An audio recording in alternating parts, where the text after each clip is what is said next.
یحییٰ خان کی شخصیت پر تبصرہ کرتے ہوئے مغربی جرائد نے لکھا تھا کہ ہر شخص مختلف طریقے سے ناشتہ کرتا ہے۔ انگریز انڈے اور سور پسند کرتا ہے، جرمن جوس اور فروٹ پسند کرتے ہیں، مگر یحییٰ خان زنا پسند فرماتے ہیں۔ معروف صحافی منیر احمد جنرل یحییٰ خان شراب، عورت اور ٹوٹتا بنتا پاکستان کے عنوان سے لکھتے ہیں کہ جنرل یحییٰ خان شراب پیتے تھے، مگر وہ بھٹو اور شیخ مجیب الرحمان دونوں کو کبھی کبھار ساتھ بٹھا کر بھی پی لیا کرتے تھے۔ کیونکہ ذوالفقار علی بھٹو کو معلوم تھا کہ یحییٰ کے شوق کس قسم کے ہیں، اس لیے وہ لاڑکانہ میں یحییٰ خان کو شکار کھلوانے کے ساتھ ساتھ دوسرے لوازمات سے بھی ان کی سیوا کیا کرتے تھے۔ یہ ذکر اس دور کا ہے جب شراب کھلے عام فروخت ہوتی تھی، کبا خانے کھلے عام چلتے تھے، ہوٹلوں میں گانے بجانے اور جسم فروشی کا کاروبار کھلے عام، اور ایسا محسوس ہوتا تھا کہ حکمران طبقہ غیر محسوس انداز میں پاکستان کو سیکس فری سوسائٹی کی طرف لے کر جا رہا ہے۔ ذوالفقار علی بھٹو مرحوم نے اسلامی قوانین اس لیے نافذ نہیں کیے تھے کہ ان پر راتوں رات اسلام کی رحمتیں نازل ہو گئی تھیں، بلکہ ایسا انہوں نے محض اقتدار بچانے اور مولوی حضرات کو خوش کرنے کے لیے کیا تھا۔ بھٹو مرحوم نے شراب پر پابندی تو لگا دی، لیکن شراب کی خرید و فروخت کا سلسلہ جاری رہا۔ ذوالفقار علی بھٹو اور ان کی کابینہ کے اکثر ارکان شراب پیتے تھے، اور صرف سیاستدانوں پر ہی کیا موقوف تعداد میں سول اور ملٹری بیوروکریسی سے تعلق رکھنے والے افراد بھی یہ شغل فرماتے تھے۔ لیکن ان تمام افراد کی مے نوشی کے قصے اس لیے زبان زد عام نہ ہوئے کہ انہیں پینے کا سلیقہ آتا تھا، سوائے چند ایک نوجوان حضرات کے، جن میں غلام مصطفیٰ کھر بھی شامل تھے۔ جب غلام مصطفیٰ کھر گورنر بنے تو وہ شراب پی کر لاہور میں گورنر ہاؤس کے کمروں اور وسیع و عریض سبزہ زار میں غول کا پاڑا مچا دیا کرتے تھے، اور وہ حسین و جمیل خواتین کے ساتھ جس طرح تفریح لمحات گزارتے تھے وہ اپنی جگہ ایک اور حقیقت اور تاریخ کا حصہ ہے۔ اسی طرح سندھ کے سابق وزیر اعلیٰ جام صادق شراب نوشی کے حوالے سے بدنام اس لیے ہو گئے کہ وہ سب کے سامنے پیتے تھے اور کہتے تھے کہ میں شرابی ہوں، منافق نہیں ہوں، ہاں میں پیتا ہوں اور ڈٹ کر پیتا ہوں۔ یہی کچھ حال جنرل یحییٰ خان کا بھی تھا، جو پیتے تھے اور ڈٹ کر پیتے تھے۔ وہ شراب پیتے نہیں تھے بلکہ شراب میں نہاتے تھے، اور ان کی یہ حرکت نہ صرف ان کے اپنے لیے بلکہ ان کے خاندان کے لیے بھی رسوائی کا سبب بنی۔ ایک مرتبہ موصوف نے ایک برادر اسلامی ملک ایران کے دورے کے دوران اس قدر شراب پی لی کہ ایوان صدر کے عملے کو جہاز 2 گھنٹے تک محض اس لیے فضا میں محو پرواز رکھنا پڑا کہ صدر محترم کا نشہ اتر جائے۔ ایوان صدر میں جنرل یحییٰ خان عموماً رات گئے خصوصی محفل میں جایا کرتے تھے، اور مینوشی کے ساتھ ساتھ وہ خوبصورتی سے بھی دل بہلاتے رہتے تھے۔ انہی خواتین میں ایک اداکارہ ترانہ بھی تھی جو بلا شبہ خوبصورتی میں اپنی مثال آپ تھی۔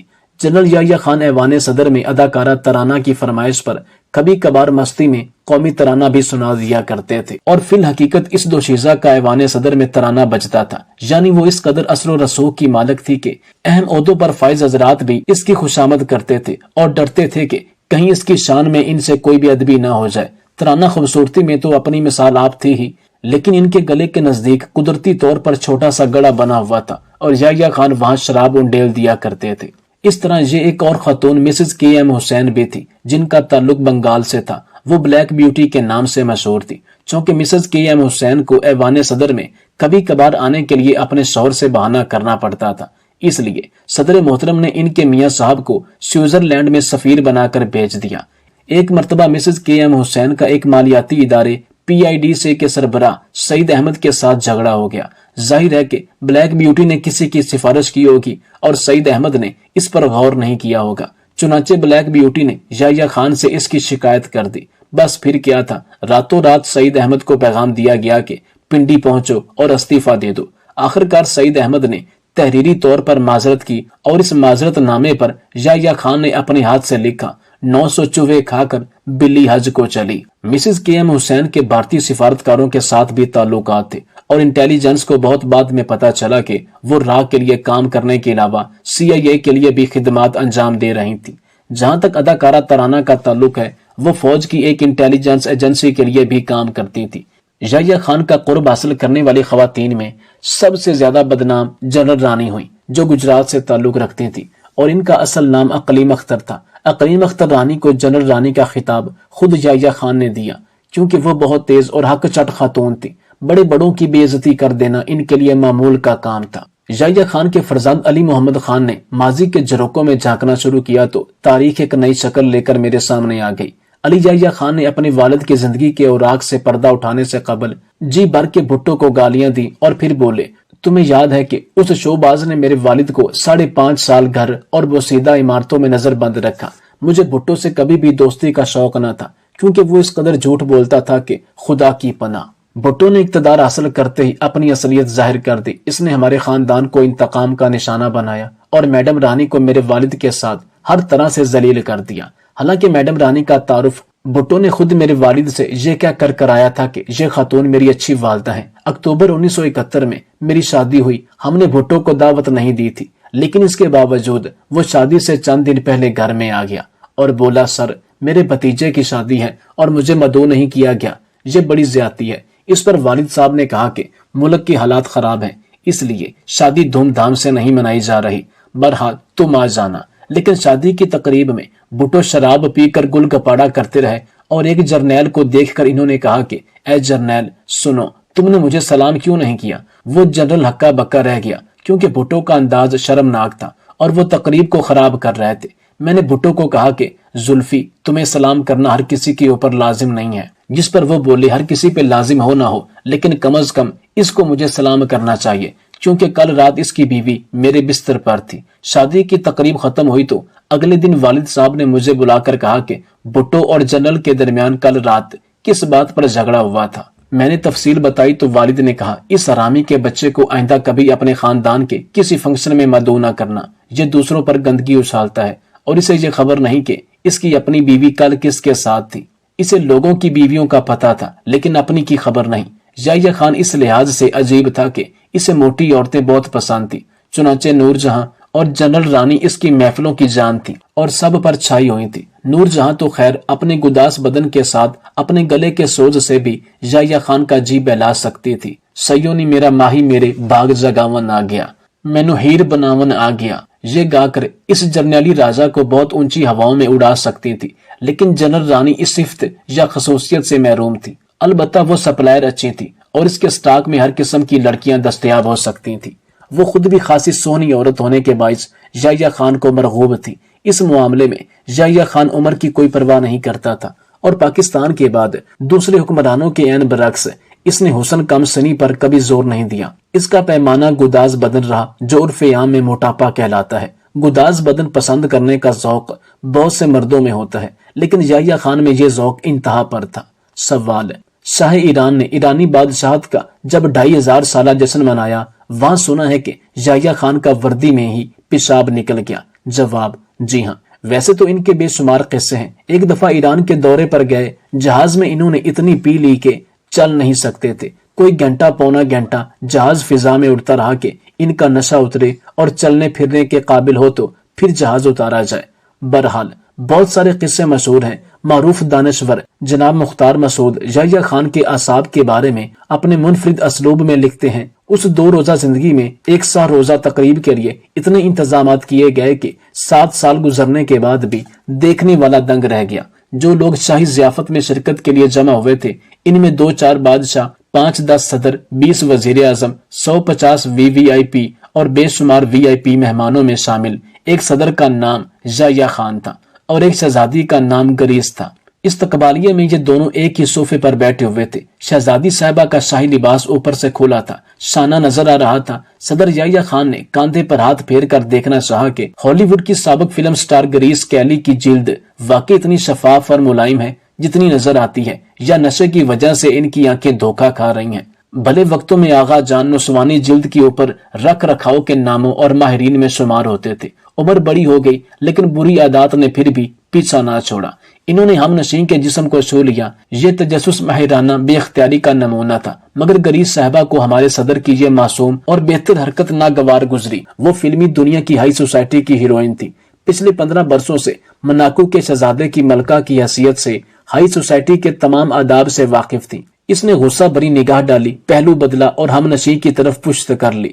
بات یہی ختم نہیں ہوئی بلکہ اسے طول دیتے ہوئے اس نے اپنی شال منگوائی اور کاندھوں پر ڈال لی۔ یہ ظاہر کرنے لگی کہ وہ اس صوفے پر اٹھ کر کہیں اور جانے کی تیاری کر رہی ہیں۔ میرے احباب میں ایک سفارتی آداب کے ماہر ہیں، ان کے مطابق شہزادی گریس کا رویہ انتہائی توہین آمیز تھا۔ فلم ایکٹرز نے صدر پاکستان اور یحییٰ خان تینوں کی توہین کی تھی۔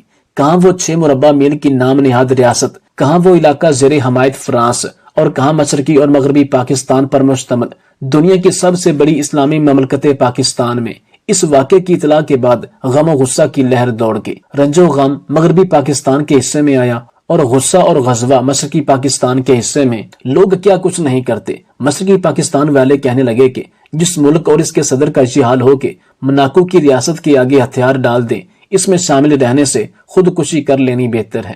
بس یہ کہا اور مشرقی پاکستان کا نام بنگلہ دیش رکھ دیا۔ ریشمی خیمہ گاہ کے دروازے کے نزدیک ایک صوفے پر بیٹھ گیا اور دیر تک خاموش بیٹھا رہا۔ جب یہاں جشن منایا گیا تھا، ان دنوں کا موسم تھا۔ اس سال پاکستان میں خزاں بڑے زوروں پر تھی، آدھا چمن جل کر خاک ہو گیا۔ صدر پاکستان اور چیف مارشل ایڈمنسٹریشن جناب یحییٰ خان تھے۔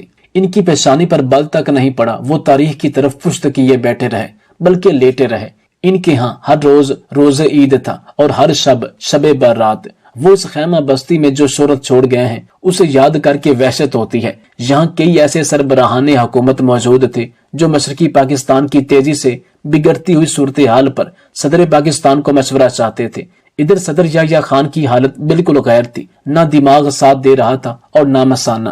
میزبان نے بات کرنا چاہی تو اسے جھٹک دیا۔ روسی صدر پورٹ گورنیر نے دھمکی دی تو اسے پی گئے۔ یوگوسلاویہ کے صدر اور غیر وابستہ اقوام کے رئیس سے ملاقات کے لیے بر وقت لباس پہن کر تیار نہ ہو سکے، مگر سچی بات یہ ہے کہ مثانہ کی کمزوری کی وجہ سے عین وقت پر پتلون گیلی ہو گئی۔ جتنی دیر یحییٰ خان نے نہانے اور لباس تبدیل کرنے میں لگائی، اتنی دیر میں مارشل ٹیٹو نے مشرقی پاکستان کے بارے میں اپنی رائے تبدیل کر لی۔ بحریہ کے ایک افسر جو موقع کے گواہ ہیں جشن کے قصے سنا رہے تھے، کہنے لگے جب بات لوگوں کی زبان پر چڑھ جائے تو سچائی پس منظر میں چلی جاتی ہے اور روایت پر سب ایمان لے آتے ہیں۔ مثلاً یہ مشہور ہو گیا کہ شاہی ضیافت کے دوران صدر پاکستان کا پیشاب خطا ہو گیا تھا۔ یہ بات بالکل غلط ہے۔ لوگ مارشل ٹیٹو سے ملاقات اور ضیافت والے واقعے کا فرق نہیں جانتے۔ میں آپ کو تفصیل سناتا ہوں اور جائے واردات کی نشاندہی کرتا ہوں۔ شامیانہ کے صدر دروازے کے ساتھ جہاں مہمانوں کی گاڑیاں آ کر رکتی تھی، وہاں گھاس کا بڑا سا قطرہ ہے جس میں پمپ کے چھوٹے چھوٹے چند پودے لگے ہوئے ہیں۔ شب بھر کی مینوشی کے بعد ضیافت ختم ہوئی۔ صدر پاکستان دروازے پر مہمانوں کے ہجوم میں شامل ہو گیا۔ وہ جیب میں ہاتھ ڈالے اپنی موٹر کا بے چینی سے انتظار کر رہے تھے۔ جب انہیں اندازہ ہوا کہ موٹروں کی قطار بہت طویل اور رفتار بہت سست ہے اور انہیں دیر تک انتظار کرنا ہوگا، تو وہ پریشان ہو کر ادھر ادھر دیکھنے لگے۔ ادھر روشنی اور ادھر بھی روشنی، ادھر کیمرے کی آنکھ، ادھر مہمانوں کی نظریں۔ گھاس کے قطرے میں 2-4 پودے اور ہر ایک کے پیچھے حفاظتی عملے کا کارکن چھپا ہوا۔ یحییٰ خان کو داد دینا چاہیے کہ اس کا مثانہ لاکھ کمزور سہی، مگر اس کے اعصاب بڑے مضبوط تھے۔ جو ہی بات برداشت کی حد تک پہنچی اور اسے پار کرنا چاہے، وہ بڑے وقار اور سکون کے ساتھ چلتے ہوئے گھاس کے قطرے میں داخل ہوئے، ایک پمپ کی طرف منہ کر کے پتلون کے بٹن کھولے اور اس کی آب یاری میں مصروف ہو گئے۔ ایسی آب پاشی سے سوائے نہالے غم اور کون سا پودا ہے جو سر سبز ہو سکتا ہے۔ اس منظر پر نظر پڑتے ہی شاہی مہمانوں نے منہ پھیر لیا۔ عملے پر گھڑوں پانی پڑ گیا اور یہ پانی نہ صاف اور نہ پاک تھا۔